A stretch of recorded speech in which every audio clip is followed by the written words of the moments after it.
Amini na bolomada dugu Mali kono Mali ko kan an ka foli ani tɔndi bɛ ka ɲɛsin aw kelenkelenna bɛɛ lajɛlen ma actuellement bɛ radio jɛkafɔla ka bɔ Korofina dimanche o dimanche an bɛ ɲɔgɔn sɔrɔ nin kɛnɛ kan kɛnɛ min dabɔlen don tunkarankew ka ayiwa taama kan u ka sigi bolo kan u yɛrɛ bɛ taabolo minnu na u bɛ jamana minnu na minnu bɛ taama sira yɛrɛ kan i k'a dɔn jɛmukan bɛ ta ka ɲɛsin nin bɛɛ lajɛlen ma min ye bi ye i k'a dɔn Buwa Jabate ale b'a ni bɔda cɛ min ye nɛgɛw kɛrɛfɛ i k'a dɔn Mamutu Suruni i k'a dɔn ale tɛgɛ dalen bɛ nɛgɛw kan Abdou Touré kalanden dɛbilen i k'a dɔn a kɛra karamɔgɔ jolen ye n'ale faralen bɛ ɲɔgɔn kan ka jɛmukan ye k'o lasaw ma nka jɛmukan ye k'a miiriya ta k'a labɛn a ka ca san 10 ani kɔ ye o ye Daba Tunkara ye an ka foli bɛ aw bɛɛ ye Abdou Touré i k'a dɔn dugu jɛra min ye tunkarankew ye o mana kɛ diɲɛ yɔrɔ o yɔrɔ Abdou Touré k'a dɔn sigilen don k'an kɔnɔ sigatin na kibaruya jumɛn bɛ yen karamɔgɔ dɔ Tunkara an bɛ lamɛnbaaw ni kanubaw fo i n'a fɔ i y'a fɔ cogo min na min ye dɔgɔkun kɔni kɔnɔna na an bɛ se k'a fɔ wulikajɔw kɔni a kɛla a cayala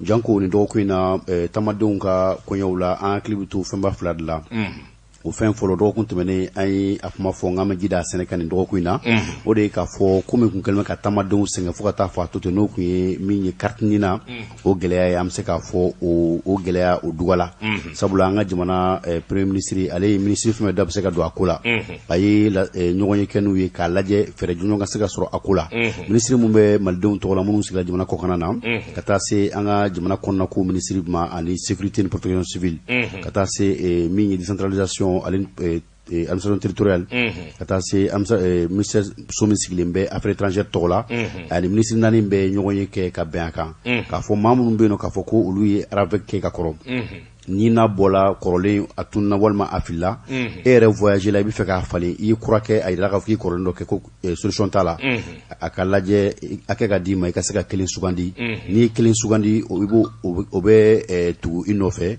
tɔ kelen dɔ in o bɛ duga o bɛ écraser donc o ko kɔni vraiment maa caman bɛ yen nɔ minnu tun b'a gɛlɛya kɔnɔna na an b'a dɔn nin bɛ kɛ o gɛlɛya ka nin bɛ kɛ o fura ye fɛn filanan min bɛ yen nɔ o de ye k'a fɔ tunkarankew ka jɛrɛjɛkulu min bɛ yen nɔ n'o ye CSM ye Conseil supérieur de la diaspora malienne olu kɔni ye wulikajɔ daminɛ nin dɔgɔkun in kɔnɔna na k'a daminɛ alamisa la ka n'a bila juma la min ye wulikajɔba ye u y'o kɛ seya u y'o kɛ alamisadon u jabala la 300 logement na donc o bannen kɔfɛ min ye jumadon sɔgɔmadafɛla ye u ye min ye u ka assemblée générale kɛ assemblée générale kɛla ka hakililaw fara ɲɔgɔn kan ka bureau k'a renouveler o bannen kɔfɛ min ye u ka conseil national fana ye u y'o fana kɛ n'o ye fara ɲɔgɔn kan ba ye walasa ka se ka hakilila kɔrɔw ka se k'olu bɔ k'u bin tiɲɛ don coronavirus ko bɛ sen na maa caman bɛ yen nɔ dɔw sela ka na ka bɔ jamana caman na nka dɔw fana bɛ yen nɔ olu ma se ka sira sɔrɔ minnu ma se ka sira sɔrɔ u ye kunnafoni di sira kuraw kan n'o ye nouvelle technologie de l'information ye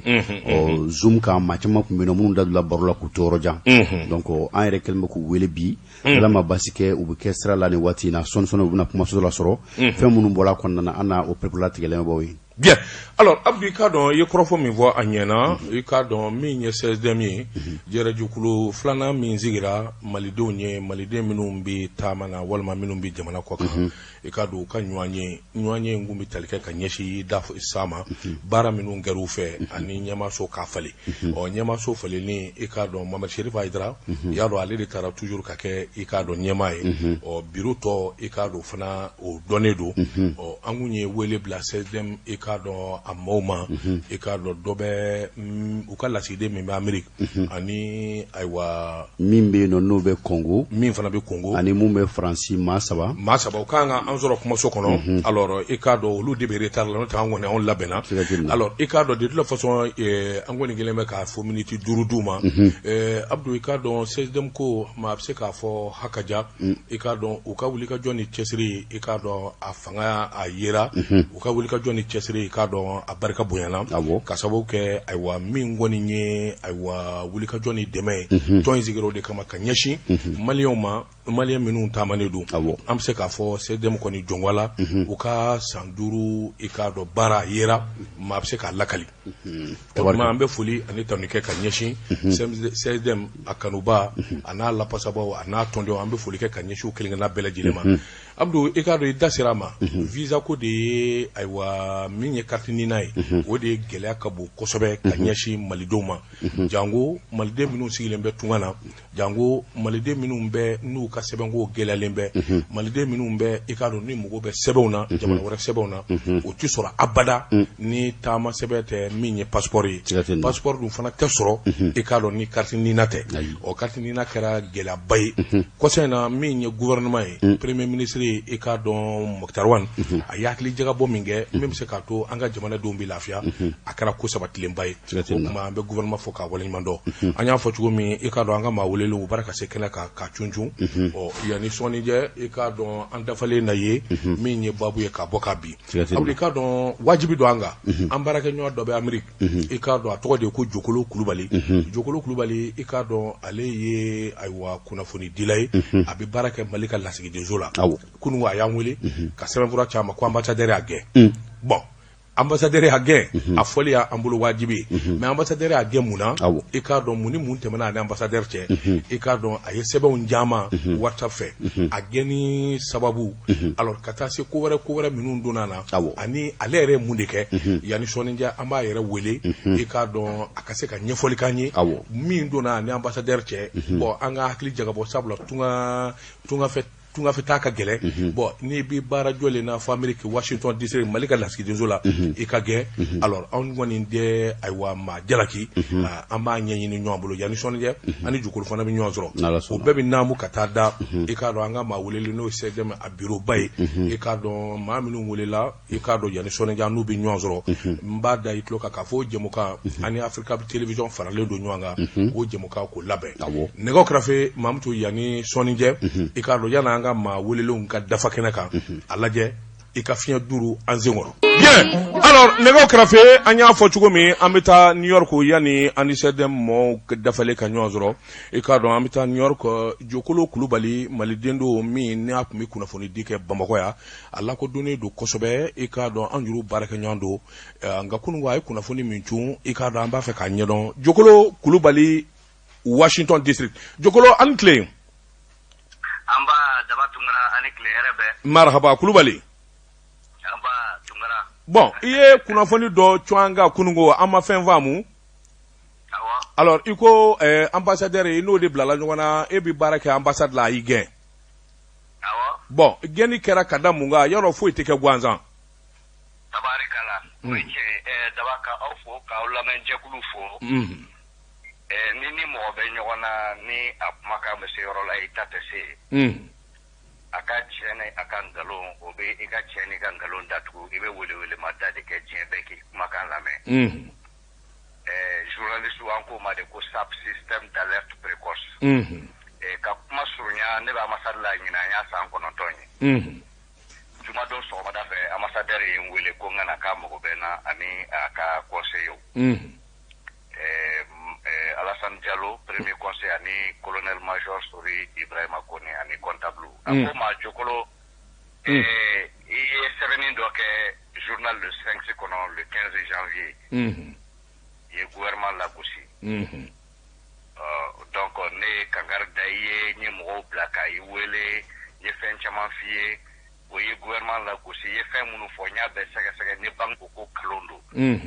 Bonye daski irine cɛ baara la bi i ka gɛnni sɛbɛn a filɛ nin contrat kɔnɔ a bɛ ka fɔ ko ni aw fan fila fɛn fɛn n'aw bɛ fɛ ka baara bila a b'aw sara ɲɔgɔn na tile 15 bon sariya yɛrɛ fɛnɛ ye min ye ni mɔgɔ ye nin ko kɛ tan avertissement verbal bɛ yen i bɛ écrit kɛ i bɛ suspension kɛ i bɛ blâme kɛ i b'a gɛn mais ka taa fɔ a seleke laban yɛrɛ la k'a tigi wele ka na k'a gɛn et puis durama taara ɲɛ kalo kelen congé wari san 9 kɔfɛ bon a tilara ka min fɛnɛ kɛ parce que comme a tɛ contrat kɔnɔ sariya fansi k'a fɔ n'i bɛ baara kɛ ambassade kɔnɔ k'i man kan tɛ k'i hakilina fɔ i ka jamana kan donc américains ka contrat de travail dɔ bɛ yen a tagara o fɛn dɔ ta ko business ethics and conduct ko sariya dɔ de bɛ baara kɔnɔ baarakɛla bɛɛ ka kan ka boli o kan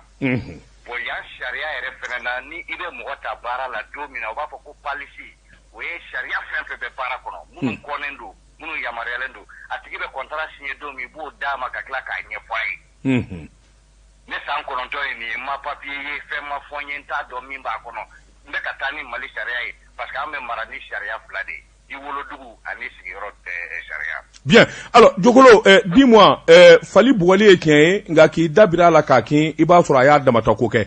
Alors, e yɛrɛ gɛnna kun yɛrɛ min na ambassadeur fɛ mun de kun do i ye mun de fɔ?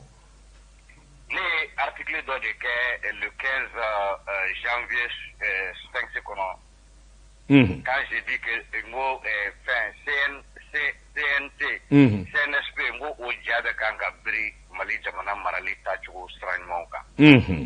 Hakilina mun bɛnna n y'o fɔ ani u kɛlen bɛ ka maliyɛn minnu bɛ kɔfɛ n'o ye tunkaranke u kɛlen bɛ k'u kɛ bolo kɔfɛ k'o ye cogo min. O fɔ Mali ko fan si kana décider Mali kɔnɔ ni tunkarankew da ma don a la, ni politikimɔgɔw da ma don a la, ni diinɛmɔgɔw da ma don a la.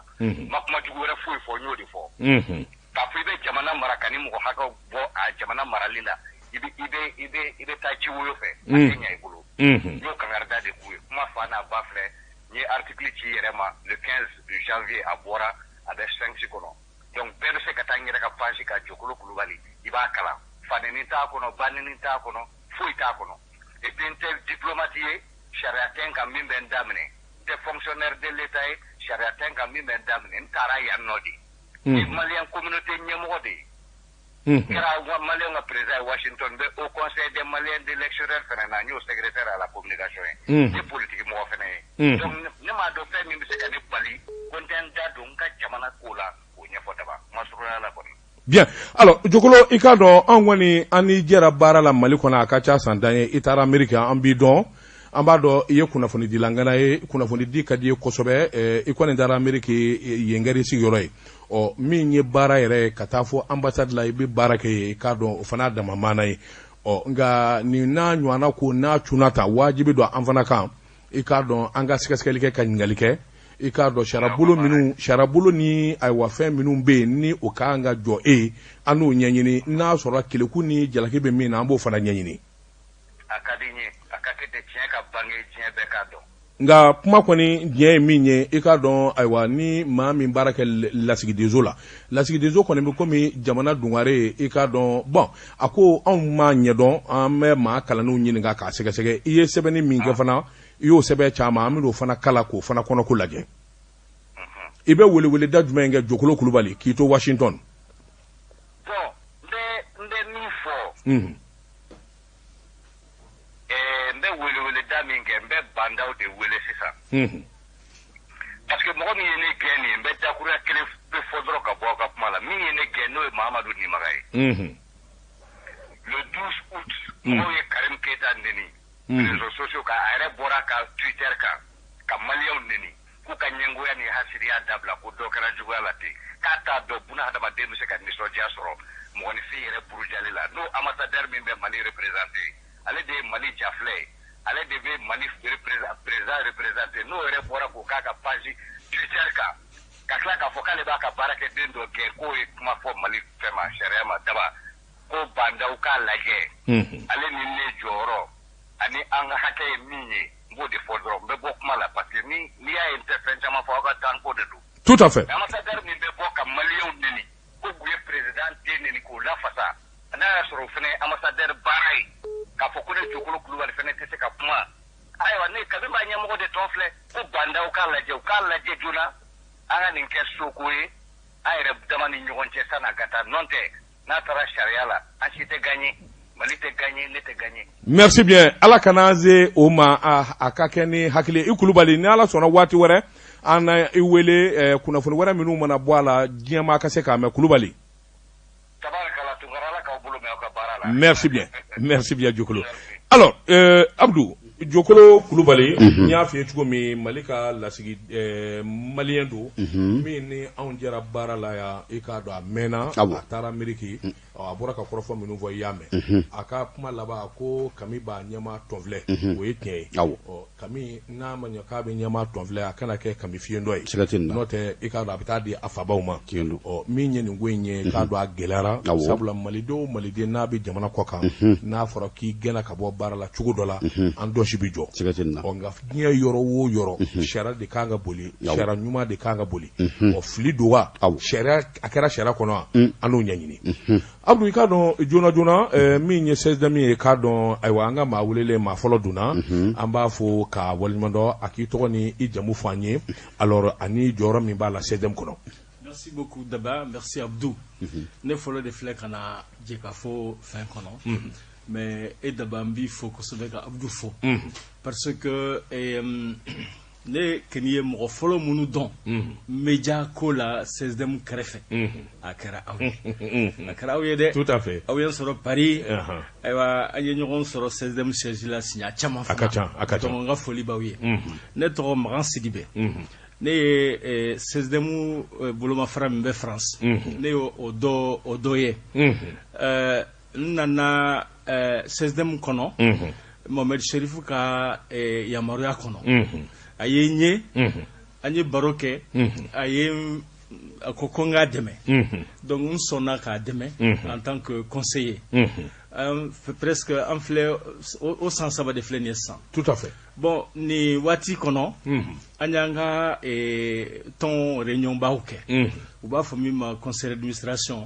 ani conférence bon a y'a yira n na k'a fɔ an ye waati min kɛ ɲɔgɔn fɛ danaya sɔrɔla a kɔnɔ donc halisa a b'a fɛ ne ka continuer k'a dɛmɛ très bien mais en même temps a b'a fɛ sisan n ka responsabilité b'a ta n ka ma ko n b'i jaabi bon n ye miiri n ye n tɔɲɔgɔnw ŋaniya ɲini donc finalement n sɔnna donc an ka bureau kura min sigira jumadon in bon u ye 16e administration gestion kalifa ne ma ka n kɛ secrétaire général ye donc don min ye bi ye depuis vendredi Magan Sidibe ye 16e secrétaire général ye. très bien Magan Sidibe si je ne m'abuse hakilila i tun bɛ tɔn fɔlɔ dɔ la i bɔra o tɔn de la ka sɔrɔ ka na 16e na. ne tun bɛ tɔn na n tun bɛ Haut Conseil des Maliens de l'extérieur voilà ne yɛrɛ de y'a sigi le conseil de base de Paris même pas ça le Haut Conseil lui-même ah oui d'accord ne de y'o sigi ok parce que ATT ye fanga ta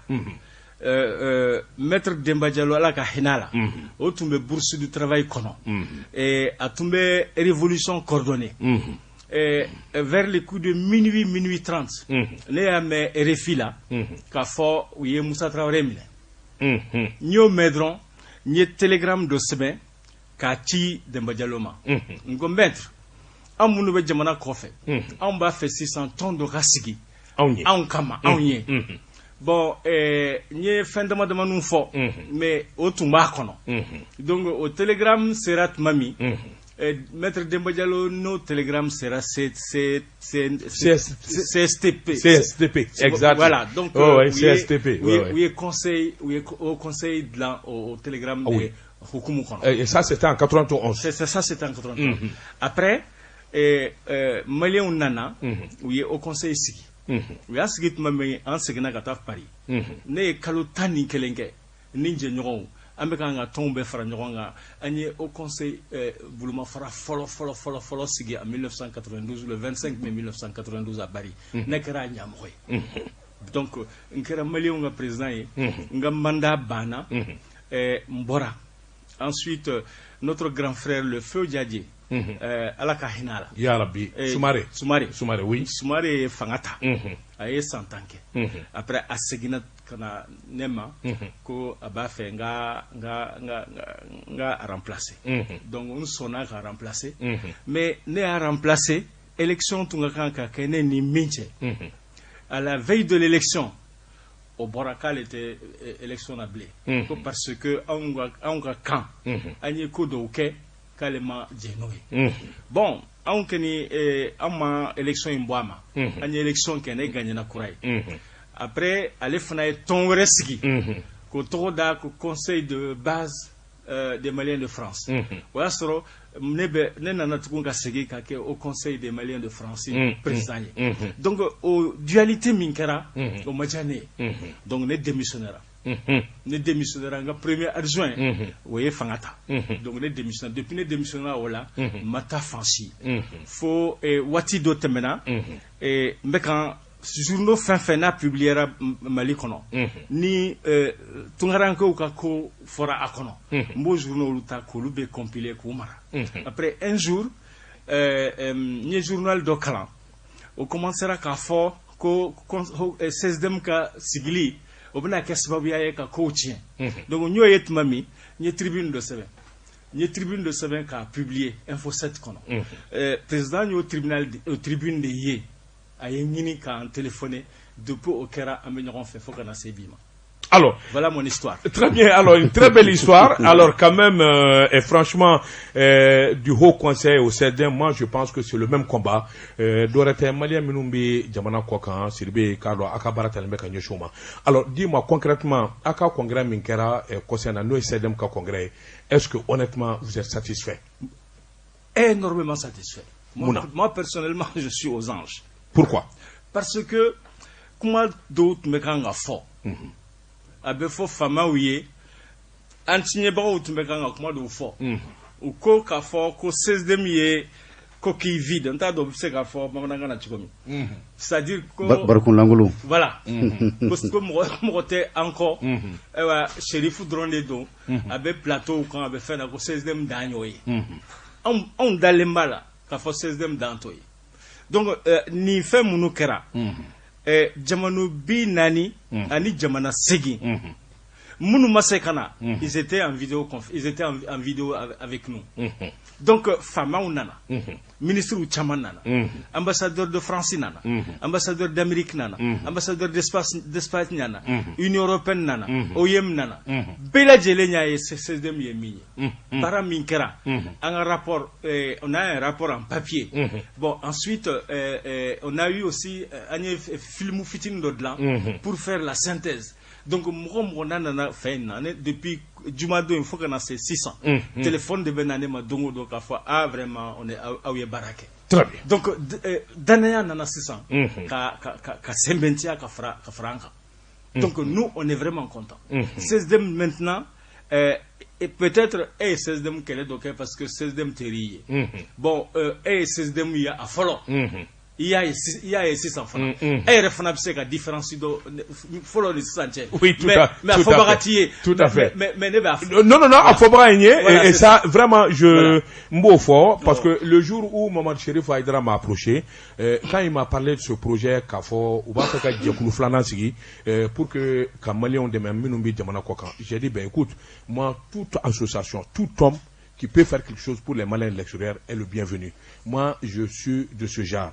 Maliens Demadron, c'est là qu'ils sont à l'extérieur. Parce que Nebita Djamana Kwakan, je sais comment ils souffrent.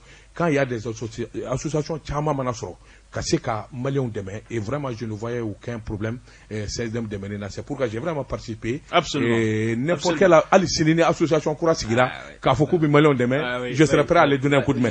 Alors, Sylvie, vraiment, on est très content. Si vous êtes satisfait, Kafo, très satisfait. Sandourou Maï Barake. Alors, est-ce que Nina Aka fait une conférence Bango, vous êtes à objectif Koura d'Otatu? Yalma aye bara sen kurawta aye minu wajiba wera ka kaboke. Absolument. D'accord. Absolument. Oui, follow. 16e ye tonye Mali tondo abe jamana ka hukumu de kono. Même si on a philosophie et minier ni minkera na kanye amba fa kanye. Ni fama ye fin de la min kanye amba fa kanye. Nous ye fin de la min main amba fa mai na on haknata e fenya kasra kanye olumo fo amba fo nde kanye. Donc c'est pour dire que lien mimbe ani fama on ignorantie toujours au lien au bambolo agno sembentia mais continuer wala mais en étant nous-mêmes. Donc au bas fo mi mako ponam oye Mali et Seben Mindlan pour la politique de l'immigration. L'immigration, tout à fait. Donc au Ponam, an yoro ye féminin ola, ambo barake, ambo barake. Ensuite, féminin jamanab seka yiri wachugomi. Nous bafoma l'investissement productif parce que beba donc a fort malien de l'extérieur munu be jamana kokan a bete wartigi mais wartigi ubana na fulut batigi ubana ne rebe au conseil qu'on notre mami ntunye recensement ke parce que yasro idée do bena peut-être n'a se ko mo ke au concerne ko peut-être mina se ka ke CSDM kono nye nga samara dum ka Europe lage ka Afrique centrale lage ni milliardaires mi répertorié au Watila des milliardaires j'en avais répertorié jusqu'à 150 Maliens. Des milliardaires maliens qui sont à l'extérieur. Ah, quand même. J'en ai répertorié jusqu'à 150. Mais nous, c'est européen. Donc, moi aussi, tu sais qu'à Foko, Malien de l'extérieur, ou tu sais qu'à Baraké, ou tu sais qu'à Djamana Irwa. Mais Uba Irwa ferait mina. Bon, Amina, au Barouké, ni manda inkono. Donc, en plus, tout le temps anga mo munu nube jamana kokan geleya mumbu kan o keni o ye dongo don baray o ambo geleya o fait ko lu continuer. Voilà quelques-unes de nos trucs que nous voulons faire. Oui, Sylvain, mais on a appris également, on a vu akara sababu ya ka congrès na quand même ka ke sababu nyumanye barabulu do boy kana noye Mali kono ina fo warti sira kura mebe menye sama Sama. Oui. Alors, ça c'est un bon partenaire. Avion Kofana, Noya, Bamako. Est-ce que, alors, comment tout ça là est venu? Je voudrais vraiment remercier le président Mohamed Cherif Haïdara. Parce que, ni Agne Jumadoin, Mouromo ni c'est il a ses services, c'est là. BSSDM applaudi. Beko SSDM Kay. Beko SSDM Yabarak. Aran jugu uluf nana lu ya fanya ka fuye barak ajugu ejuni ubeo ebudon parce que utumbe sal kon le jugu dawla ebudon daba eba le jugu dawla eba ndo katama rek d'accord OK olu beko kanga kay barake OK donc ce résultat là mo chitate président d'état aller ka résultat de do aller ka bara de do en tout cas des petites plumes à côté ka deme ka koke. Mais celui qui était au charbon, qui se battait nuit et jour, qui prend des coups, c'est lui. Et donc, résultat, minanya soro, avec un résultat d'eau. Au rang à fond. Très bien. Au rang à fond. Non, fora. Il y a 1600. On a tourné des chaman, on a conseil d'administration kono. Il y a donc wati de BC, on a comment dit tourné moi. Geleya mumbukan uka jamana ukono wofo donc mo chama yafo ka fo buka jamana ukono nu ye wari soro bangite pour que ka wari mbla kana jamana kono faso kono akagele et donc pour quitter par exemple au Nigeria ibe tour jamamba de que avion na katla ka se donc président est aux solutions soro CSDM ni Sama. Sama est transfert fin de comme monogramme nous ni Western Bachugum. Mais Sama Malion de Assisi. Ah oui, quand même. Malion. Sama directeur Toumbe. Ako uka équipe kono. Munu ye Sama conçu ka bu hakina la kadlan. Ani munu befa abe malien duna foitala abe malien. Donc convention syrienne à noter pour que anga jamana munu anga jamana deumbe nous tisse ka wariti pour que samabo honoria au boulot. Ensuite président Madaoma ni Sky Mali.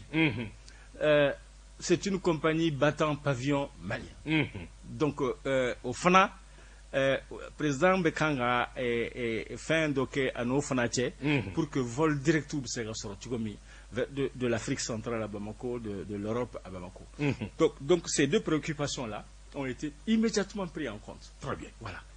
Et quand même. Et ça, alors, on est sûr et certain que Sama, il y a Fochumi, Sama. Alors, Sama, c'est relié à quelle banque? Est-ce que garantie Bala, Malion Sekadala? Alors, justement, c'est ça le problème aussi. Alors, j'aimerais bien que n'a eu occasion sera. Aura Sama est révélé qu'à Nginga Olula.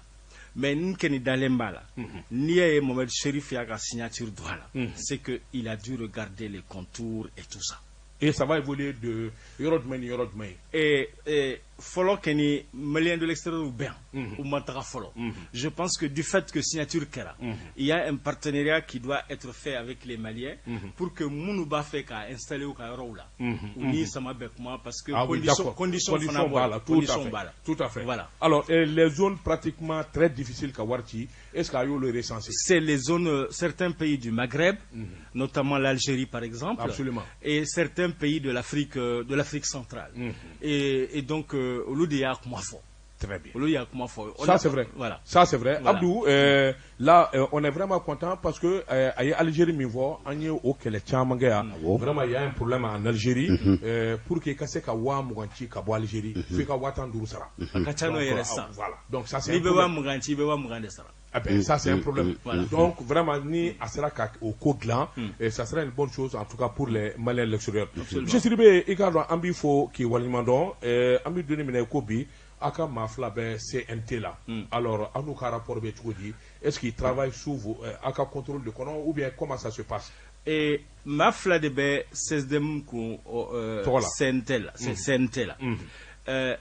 16e de Oublay, mais Oubé diaspora BDK Boulokai. Ah oui, d'accord. Parce que ils sont les représentants de la diaspora.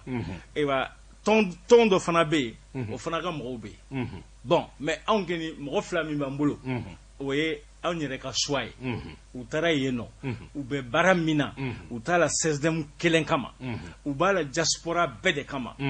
Et le président Chérif, Nganea Dobala. Parce que pour que Ika Barake Mroye, il faut que Ika Don ou Kongo est mis. Donc le président Chérif, Niwati Dosera, Anga Sentem Roflay, Abouche Anubita Anga Bazou, Kata Malien Romi, ou Nube Nyoye, ou Kongo est mis, ou Bafo, Otmala, Nofora, Anga Mrofla. Ils ont de la matière à ce moment-là pour que Baraminga diaspora kan na fa kono ou bo barake. On fana ambu deme. Parce que on est oublié. Ni mo blay rola. Il faut que cadre. Absolument. Voilà. Donc tout le 16e va se mobiliser derrière eux. Ambebou no fait. Alors, M. Silibé, vous êtes un Malien de France, un Malien de France. Abissal, je le vois, il Francis, il est Mouna Francis. Bon, né Tara Francis en 1979. Pouah. Tara France en 1979. Ah ben quand même, hein. Oui. Tara France en 1979. Mais Tara France, mamie, j'avais que le DF. Il y a des foutas. On y a Kassongawi. Yo. On y a Kassongawi. On croquait d'autres mais. Allez, des angas d'outre ça. Ako mako, hey, na. Donc, on y a des foutas. Il y a Kalambla. On Tara France. Tara mamie, j'ai vite compris qu'à fort. Ni ba fait qu'à France diabo, il faut qu'il y ait un kalangue. Il faut qu'il y ait un kalangue. Un diplôme soro. Sinon, bara msendo be na fa bretala. Il sait qu'il y a na fa qui somro na fa. Absolument. Donc, ni souffre kalandam. Ni souffre kalandam notre mami. J'ai atteint le niveau du bac. Wa soro Francis loi d'obé. Ni bac tibolo, ni ba fait qu'à do université kono. Concours de Béboke. Il va faire un examen spécial d'entrée à l'université. Donc, nous avons souffert quand nous avons concours. Nous avons une université là. Toujours, mais barra clé fait. Souffre Bekalan. Quel courage. Il faut qu'on ait un diplôme. J'ai eu mon master en sciences politiques. Après, pour continuer un doctorat au cas Guéléara. Parce que des matières nana, sauf fourla, donc on est dans l'ora. Voilà. Et j'ai été embauché par les collectivités territoriales, un fonctionnaire en France, un chef de service, et fin bec, il faut retraiter Serra. Donc aujourd'hui, je suis un retraité de la fonction publique française. Moussoubé, Ndoumbe, ou Kalana, ou Barala, ou Noubabé, n'est bien. Tokata, ou le Fonabetokana. Modoumé. Modèle, ça va me le sang. Ah ben quand même, hein. Voilà. Ah ben toutes mes félicitations, M. Ziribé. Voilà. Alors, une petite question de Abdou. Aïwa, ni wati mbe konnana, ya fo kafo ni 16e takalaje. Abe sandama bo ka barake ñoo fe. la fin même be no no kala ni otula era kala barandam ne frodama ne biche kunyumana bon kunyuma minkera ne hakila oui ça c'est le dynamisme et la persévérance du président parce que ni président si le président avait natum rara dondron ça c'est dem kobana donc du fait que aller à Gléa il a tenu bon il a tenu bon et c'est ça qui est important pour moi parce que fin c'est dem kara fin yebi ni président aussi il avait ramolli anga foi tunte jarabo. Alors monsieur Sidibé Ikado amitanya fait ce qui est sûr et certain alors minye c'est demi Ikado minye jokulu warawiye ulu fana baraka wulika jobuluda est-ce que vous pensez qu'un jour en tant qu'homme averti, un jour, est-ce que vous pensez que toutes ces associations pour le bonheur de la diaspora, est-ce que vous pensez que c'est possible? D'abord, je vais directement au moins. Par exemple, le Haut Conseil, le CEDEM, est-ce que vous pensez qu'un jour, voilà. Afamuna, mais fin de fiesta. Yo. Ne au Conseil de Mali l'extérieur Niasi, un président de France, un secrétaire général Fanaï. Mali on tola ka don conseil économique social et culturel kono ka ko fana membre ah oui quand même hein oui donc ne ma ministère drone stroflo Mali do stro tola sinon ya beso tout à fait j'ai tout eu j'étais le secrétaire général du conseil des Maliens, j'étais président des Maliens de France, j'étais membre du conseil économique social et culturel, tout ça au nom des Maliens de l'extérieur. Mais niya mboray c'est que nana mi soria c'est de mon kono ntumba fait au conseil voilà ode tunkadi bon ni au famuna no famuna pourquoi pas mais on a identité fin kono parce que c'est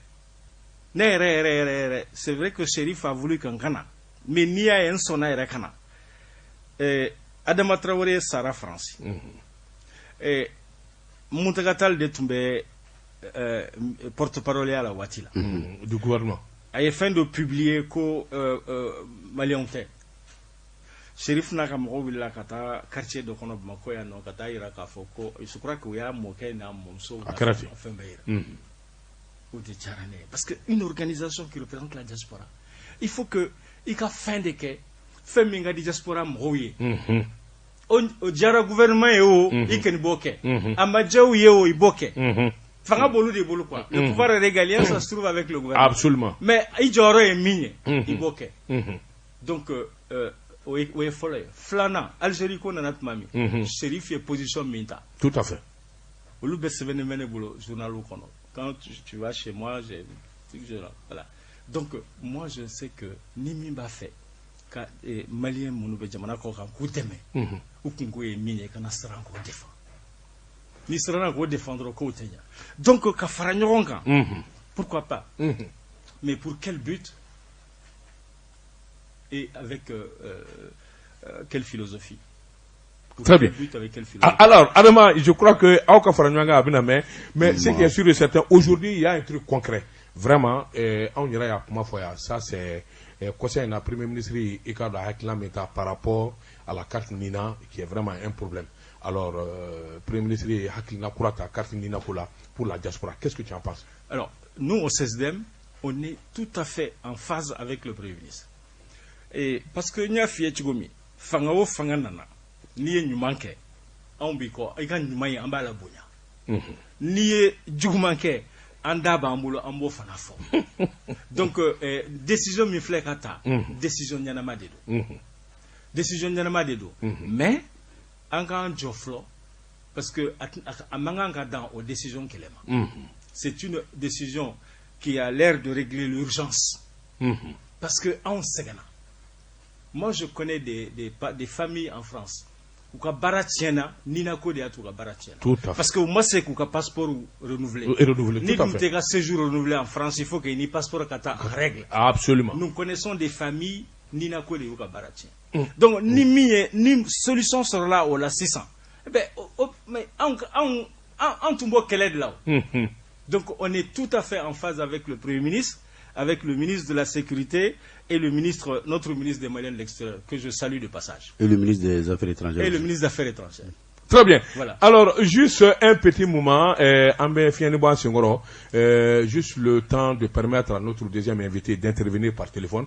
Abdou est en train de me le proposer, il n'y a pas de souci. Alors, Mamtou, Iba Ladje, Angaduma Douane Lame. Alors, Ikadon, Amise Kana, Pumaso Kono, Mami Bambolo, Sedem Kadon, Sedem Ka, Aiwanyama Sodo, Minye Siribe, Maflana Mi, Nana Lukanga, Nyon Soronga, Nikoya Bali, Aya Nini Choube, Angaseka Puma téléphone. Annie Clé, madame, ça va bien? Ça va, Basi Kouitana. Korbasi Tila. Kouitana. Alors, si je ne m'abuse, Fatma Tadjara Beki Mako Poupé. Ah bon? Est-ce qu'il est Amérique, New York? Ah bon? Anya, mais c'est dem ka biro yelama mingera ikara nyama danganye. Ah bon? Aywa hakilna ni foli mi bibulo yana anga nyaazora radio la ka baroke. Aywa, anga foli be yere daba, yere ya anga foli babiye. Bonya akera bonya ya ambulo vraiment kanyema danga ya soro bureau national la. Ambe foli ni barkata ke anga president re no Mohamed Sherif Aidarai. Aga chefri la dongodo anaka bara maula. Be bara ke ni verite sa so ala o de kadanyi. Absolument. An bɛɛ donatɔ in na ale yɛrɛ ka baara caman dana de bolo o de y'a tɔn na jɔyɔrɔ min dira an ma a diyara an ye ayiwa an ye baara min kɛ kɔrɔlen an ye caman kɛ an ɲini halisa ka nin den san 5 ye min natɔ filɛ k'an an fangaw di ɲɔgɔn ma tuguni cogo min an bɛ se ka lafiya se tunkarankew ma. Oui, Fatma Tadjara Poupé, est-ce qu'il est New York? Amse Kadon, est-ce qu'il est New York? Hakilna Jumena, Ibe Moubarala New York, Ekadon, 16e Kawuli Kajo. Parce qu'on a une information, c'est que Choko n'a tout garanti au ma. C'est que banque ou tout garanti au ni banque ou guérilla. Ou c'est qu'au Waru la c'est Jamana qu'on a la Chokomina. Au Barreau Chicago. Tout à fait. Wakati mi fana mois de mars temeni afro anga tungaranko uchama blokerai bana ko bidikola wenyare ni chama kumana ntara do ulaje anyu sigi do era kunye de matuku ye mun tara jigini no maseka sigi ka bara ukuko me suri ananga la sigi den fla anga fo yubuye ko sebe ita konfuru ani mawadu ni maga anya de kosebe fo ka se ka vol sɔrɔ ani président yɛrɛ tun bɛ baara la ko la su ni tile fo vol ka se ka sɔrɔ k'u lata k'u lasegin jamana kɔnɔ hɛrɛ ni baden na. Très bien. O na kuma caman an ye fɛtiw kɛ an ka lasigidenw ye an ye baara bɛ kɛ été fɛ musow jeni ka se ka mɔgɔw wele an ka problèmes discuter. Tout à fait. En même temps fana an ye baara dɔw kɛ ka masiw di mɔgɔw ma. Ani fana organisation minnu tun bɛ ka mɔgɔw dɛmɛ baloko la parce que an bɛɛ b'a dɔn popula baloko ka gɛlɛn. Ka gɛlɛn. Organisation caman bɛ yen nɔ ni minnu yɛrɛ communiquera minnu ye baaraw kɛ u ye dumuniw di an y'a di misiriw kɔnɔ an y'a di yɔrɔw la pour que a ka se ka di mɔgɔw ma ka baloko nɔgɔya tunkarankew ye a tɔ ka ca daba mɛ nin ye point clés ye ka d'aw ma. Alors Fatumata Jara o diyara n ye parce que an fana taara New York an b'i dɔn an ye kini du i ka so an ye sogo ɲimi i ka so an ye sɛ du i ka so an b'a dɔn i ye muso cɛsirilenba ye i ka wuli ka jɔ fanga ka bon New York kosɛbɛ mais i bɛ layidu d'a ma k'a fɔ min ye SDM biro ɲɛmaaso ye i k'a dɔn an bɛna sigi ka baro kɛ sabula nin t'an bɔ ɲininkali caman b'an kɔnɔ ka tara i ma i b'o layidu d'a ma. Ni ala sɔnna. Très bien. Émission wɛrɛ n yɛrɛ bɛna émission sigi parce que n kɛlima na ni n ka bureau mɔgɔ nani bɛɛ bɛ yan nɔ. Eh ben c'est super vraiment on aura besoin de ça. États-Unis kan ni ala sɔnna an bɛ détail bɛɛ d'aw ma. D'accord o tuma Poupé an b'i fo k'i waleɲuman dɔn k'a fɔ min ye i ka séjour ye ala k'a diya. Ami. Alors à tantôt. Merci bien bye. Alors monsieur c'est vraiment c'est extraordinaire parce que cette dame c'est une grande dame aux États-Unis, expert comptable aux Nations Unies et elle est là il y a plus de 20 ans. Je l'ai vue personnellement aux États-Unis. Je l'ai vue, elle est vraiment extraordinaire. Je l'ai vue, elle a été désignée à l'unanimité. Mounouba dans le théâtre. Tout à fait. Tout à fait. Donc vraiment c'est une brave femme. Alors, le 16e doit être fier de l'avoir. Absolument. Oui. Alors, dis-moi, M. Sidibé, pratiquement, on est à la fin de cette émission. Je pense qu'on va organiser une grande rencontre avec tous les membres, les nouveaux membres du CSDM sur le plateau des Africables et Radio Mancha FM très bientôt. Alors, avant ça, dis-moi, Wele du même boulot, 4 Malien Bema, sur tous les plans, que ce soit plan politique, sur tout. Et Wele boulot, c'est que la révolution du 26 mars, au Karasmabiaye, ka Malien la da ou là. Parce que en Tchamam, Tumbel Jamana Koka. Mais depuis 26 mars, c'est là. Famao, où il y a donc à fois anémie. Avant, la dictature n'avait pas besoin de nous, enfants Bakotara. Autant fait, enfants a tout fait. tout fait. Il était un divin. Voilà. Bon, d'accord. Mais depuis fin Kara, depuis révolution nana de 91, Mounou et Jamana Mara, où il y a un enfant à nation ou là. Mais en Jolembe, en Hakla Kafo, ou ban konoyoromi. Ou ban konoyoromi. C'est-à-dire les politiques, quoi. Les politiques, les gouvernants, le pays, y compris les. Mais 616 DMB. 16 DMB, c'est qu'on garantit, qu'on démet, qu'on accompagne pour que on va faire réalisation de réalisation. Parce que, en Konolembe indécent, c'est là-bas où on nous attend.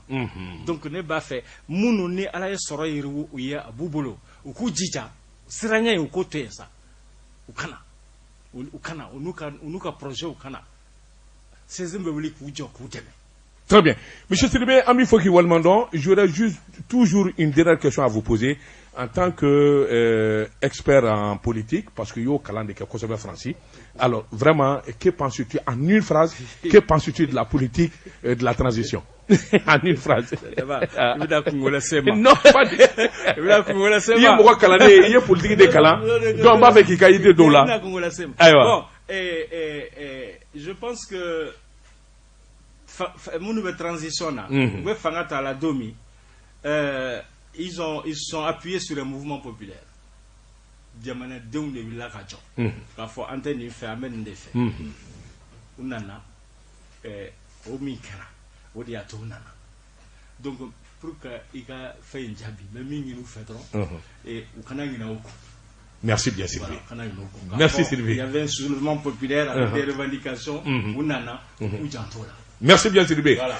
Ambalma amba foka awale nimado aminu maraka la mais 100.7 à radio Jegafo sans fait et ka don Minye Sidibé secrétaire général du 16e. Voilà, secrétaire général du 16e. Sans bisaba anekwa sikilembe Francis et ka don ma kalani do minga wulika jo fanga ka boko sobe bikote kabini au conseil des Maliens l'extérieur kabino bisigi domi alebe association bara la focasser 16e mabi anale de kundo ngambi laydu dama ne ala sona fana laydu dama k'a fɔ min ye don nataw ye an bɛna jɛmukan kɛrɛnkɛrɛnnen sigi Africable télévision ani radio Mancha FM sanfɛ o bɛ kɛ awa i k'a dɔn kunnafoni kɔni ye min kɔni ni dan t'a la ɲininkali fɛn o fɛn n'o ka d'a ye kaban i k'a dɔn a bɛ se ka sɛbɛnni kɛ ka a ci an ma i k'a dɔn an bɛ se ka ɲininkali minnu kɛ ka ɲɛsin i k'a dɔn Sidibe ka taa se ayiwa muso min y'an wele ka bɔ Ameriki Fatumata Jara n'u k'a ma Pupe ɲininkali fɛn o fɛn ka d'a ye ka kɛ a bɛ se ka lɛtiri kɛ ka ɲɛsin aw ma walima n'a ye weleli kɛ i k'a dɔn Abdou Touré k'a ɲɛfɔ a ye ale b'a sɛbɛn 73 38 58 et 88 voilà donc an b'a fo k'a walimanda k'ale meleko ɲuman na bita an b'a ɲɔngiriya nɛgɛjuru an b'o labila mɔgɔw bɛ nɛgɛjuru ci la sabula caman b'a fɛ ka Sidibe ɲininka alors mais ça sera pour la prochaine fois inchallah Mamadou ale de tun bɛ nɛgɛw la i k'a dɔn Buwa Jabate ale tun bɛ bɔda la jɛmukan ye k'a lasaw ma i k'a dɔn Abdou Touré Daba Tunkara jɛmukan ye k'a labɛn ka ɲɛsin aw bɛɛ lajɛlen ma min ye nin